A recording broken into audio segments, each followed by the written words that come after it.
నిధుల విషయంలో తెలంగాణకు తీరని అన్యాయం చేస్తుంది కేంద్ర ప్రభుత్వం. బడ్జెట్ అంచనాలో కేవలం 11% మాత్రమే రాష్ట్రానికి వచ్చింది.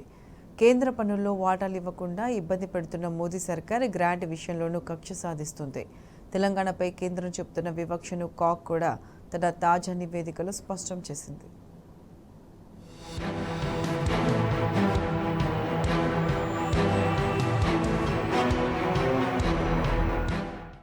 తెలంగాణపై కేంద్రం వివక్ష కొనసాగుతోంది. 2023-24 ఆర్థిక సంవత్సరంలో కేంద్రం నుంచి 41,259 కోట్లు గ్రాంట్ అండ్ ఎయిడ్ రూపంలో అందుతుందని బడ్జెట్లో అంచనా వేసిన రాష్ట్ర ఆర్థిక శాఖ చివరికి 4,532 కోట్లతో సరిపెట్టుకోవాల్సి వచ్చింది. ఇది బడ్జెట్ అంచనాల్లో 11% మాత్రమే. ఇప్పటికే కేంద్ర పన్నుల్లో వాటాలు ఇవ్వక రాష్ట్రాన్ని ఇబ్బంది పెడుతున్న మోదీ ప్రభుత్వం గ్రాంట్ విషయంలోనూ కక్ష సాధింపు ధోరణితో వ్యవహరిస్తోందన్న విమర్శలు వెల్లువెత్తుతున్నాయి. తెలంగాణపై కేంద్రం చూపుతున్న వివక్షపై కాక్ కూడా తన నివేదికలో పేర్కొంది. ఈ ఆర్థిక సంవత్సరం ప్రారంభంలో రాష్ట్రానికి ఒక్క రూపాయి కూడా ఇవ్వని కేంద్రం మేలో మాత్రం 1,438.61 కోట్లు మంజూరు చేసింది. జూన్లో 372.91 కోట్లు, జూలైలో 506.3 కోట్లు, ఆగస్టులో 691.44 కోట్లు, సెప్టెంబర్లో 610.18 కోట్లు, అక్టోబర్లో 216.47 కోట్లు, నవంబర్లో 696.83 కోట్లు అందించింది.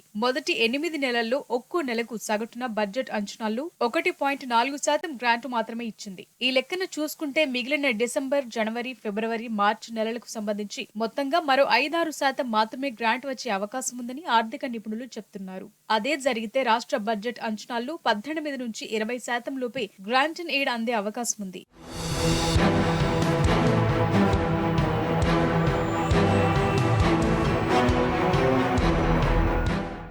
గ్రాంట్ అండ్ ఎయిడ్ విషయంలో తెలంగాణపై వివక్ష చూపుతోన్న కేంద్రం బీజేపీ పాలిత రాష్ట్రాలకు మాత్రం బడ్జెట్ పద్దుతో సంబంధం లేకుండా గ్రాంట్ విడుదల చేస్తోంది. ప్రధానమంత్రి నరేంద్ర మోదీ సొంత రాష్ట్రమైన గుజరాత్ కు నవంబర్ నాటికి అంచనాల్లో 102% గ్రాంట్ ఇచ్చేసింది. కేంద్రం నుంచి 16,290.35 కోట్లు గ్రాంట్ అండ్ ఎయిడ్ రూపంలో అందుతుందని గుజరాత్ భావిస్తే 8 నెలల్లోనే ఆ మొత్తాన్ని దాటేసి 16,582.02 కోట్ల గ్రాంట్ అందించింది. అంటే ఇది ఆ రాష్ట్ర బడ్జెట్ అంచనాల్లో 101.79%. అదే తెలంగాణ విషయానికొస్తే మాత్రం 11%తో సరిపెట్టింది. బీజేపీ పాలిత రాష్ట్రాలైన గుజరాత్ కు 101.79%, హర్యానాకు 59.57%, త్రిపురకు 45.12%, మధ్యప్రదేశ్ కు 44.10%, ఉత్తరాఖండ్ కు 39.23%, ఛత్తీస్గఢ్ కు 33.46%, రాజస్థాన్ కు 28.74%,